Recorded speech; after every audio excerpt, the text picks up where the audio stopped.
Columbia Institute of Technology acknowledges that our campuses are located on the unceded traditional territories of the Coast Salish nations of Musqueam, Squamish, and Tsleil-Waututh.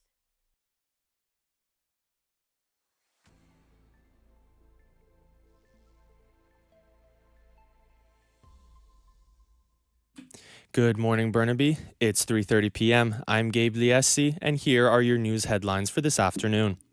We begin with a story that we have been tracking the entire week for you. Fog has been rolling through Vancouver since last Friday. Our reporter Nate Elms has more on why this fog is lingering and how it affects marine operations in Greater Vancouver. Environment and Climate Change Canada has extended their yellow fog warning to Wednesday afternoon. According to the alert, a ridge of high pressure has trapped moisture above the Lower Mainland area. Adam Dorner is a helmsman for the Vancouver Fire Department Marine Response Team. He explained that VFD has to change their approach when responding to calls in thick fog. We have a bunch of technology that allows us to kind of see through the dark, see through the fog the best we can, but at the end of the day, it's just, let's go slower and then let's get there. Although response times can be slower in the fog, VFD prioritizes safety and ensures they can effectively carry out their duties. Nate Elms, BCIT News. I'm very pleased to be joined by the man you just heard from, Nate Elms himself. Nate, thanks so much for joining us. Thanks for having me, Gabe. How long, tell us, is the fog supposed to last for? So bodies of water have gotten it the worst over the past couple days, but it should only last until tomorrow afternoon, according to Environment Canada. And you mentioned bodies of water having been affected the worst. How do boaters navigate the fog exactly?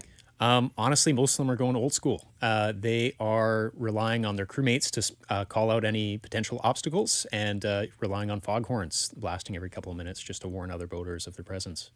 Nate, thanks so much for that. We really appreciate your time, and we look forward to more updates throughout the week. Thanks for having me. Thank you.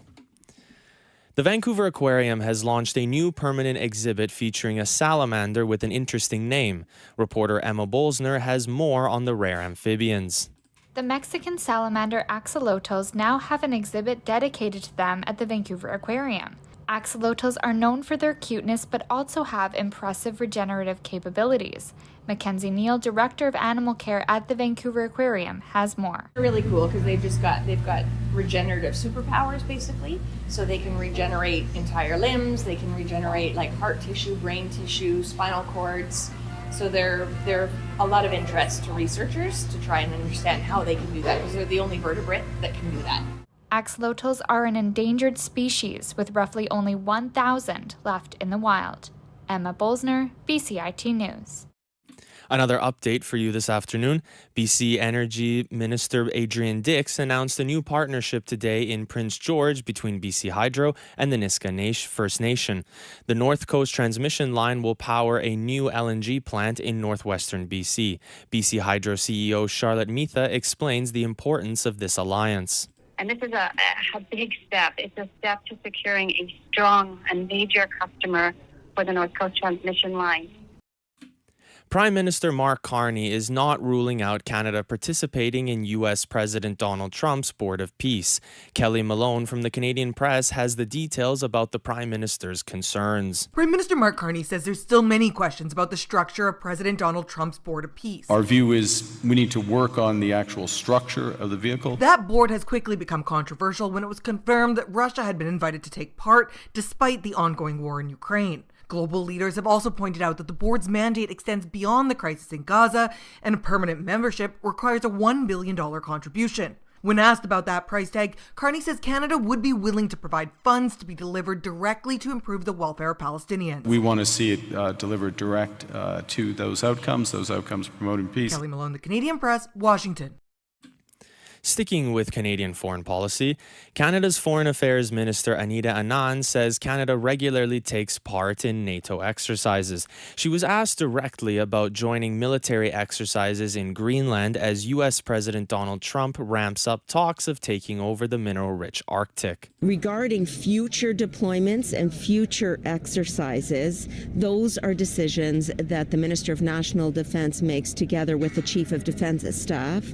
I can say that we look forward to continuing to participate in both NATO exercises as well as exercises led by the Canadian Armed Forces itself.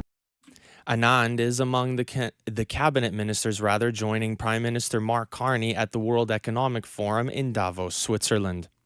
A new survey suggests optimism about aging fell sharply over the last year. Financial insecurity and loneliness are two big factors dampening how many Canadians feel about their golden years.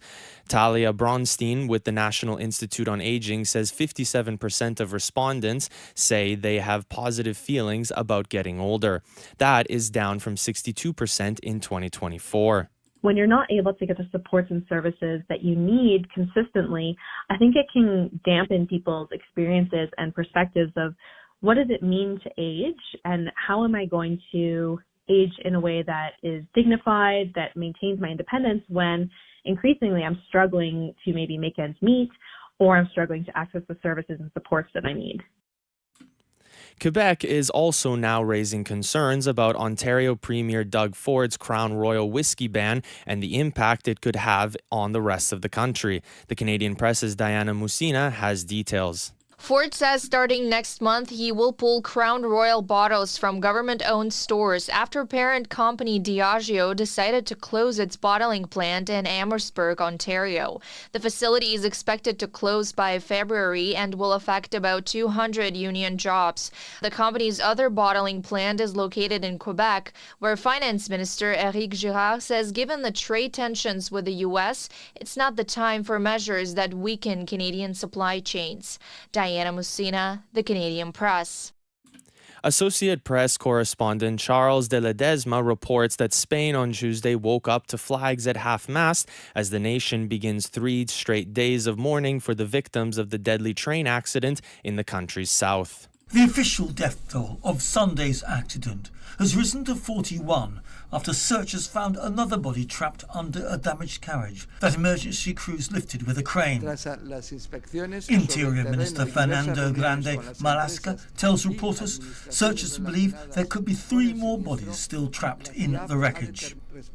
Grande Marlaska also announces from the inspections on the ground and several meetings with the companies related to the accident, Spain's Commission of Investigation of Rail Accidents has determined it will be necessary to analyse in a lab the rails from the point where the derailment happened, as well as to inspect in detail the roller bearings of the ERIO train. The crash took place Sunday evening when the tail end of a passenger train on the route from Malaga to the capital Madrid went off the rails. I'm Charles de Ledesma. Let's move to a little sports now. The Vancouver Canucks can't seem to buy a win recently. They have a day off today after losing their 11th straight game last night to the New York Islanders. The 4-3 loss set a franchise record for consecutive losses. The Vancouver Canucks have lost 11 in a row. Caroline Doyle from BCIT News expands on where the Canucks stand. The Canucks lost another game last night, this time against the New York Islanders. The previous losing streak record was in the 1997 season with 10 straight losses. Jacob Lazar, producer and editor at Canucks Army, says there are many factors at play, but it comes down to roster. You're missing multiple centers, you're missing your starting goaltender, or you have a new coaching staff that's made some changes, and frankly, just a lot of your veteran players have not played well.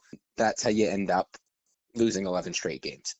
Lazar says they are missing the right players to fill gaps caused by injury. The Canucks sit rock bottom in the league in the 32nd spot, 7 points behind the Winnipeg Jets. Caroline Doyle, BCIT News.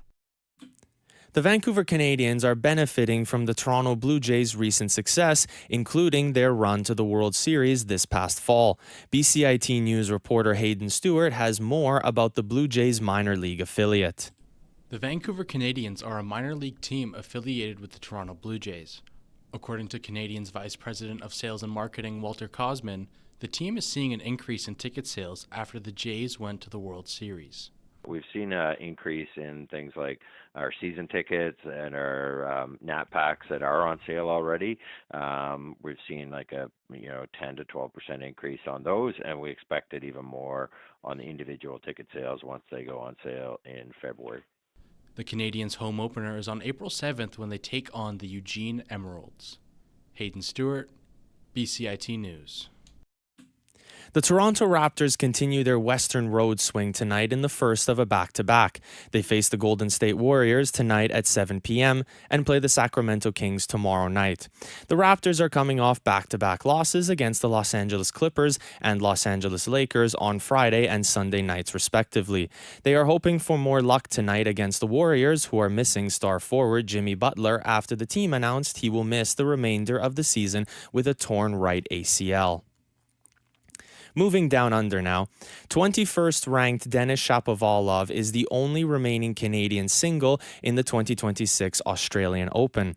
He won his first round match in straight sets on Sunday and is due to play Croatia's Marin Cilic tomorrow.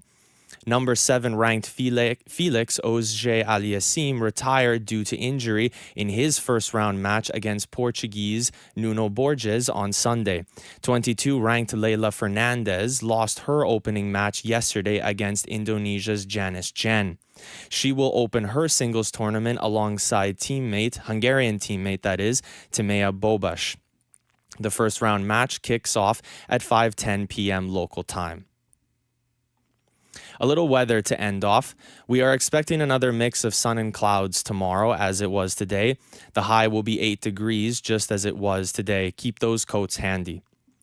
For BCIT's The Crow, I'm Gabe Liesi. Thank you for listening. James and I will see you back here tomorrow.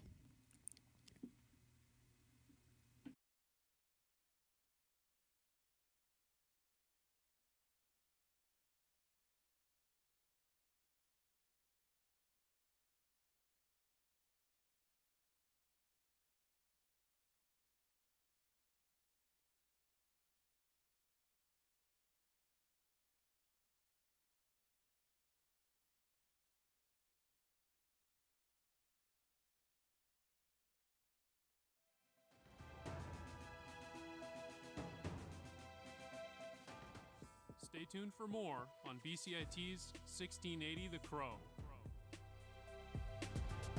I would recommend this program for anyone that isn't sure what kind of job they want in media, because you learn everything from like public relations to communications to video editing, like radio, TV. So you do get a lot of experience in all the different fields in media.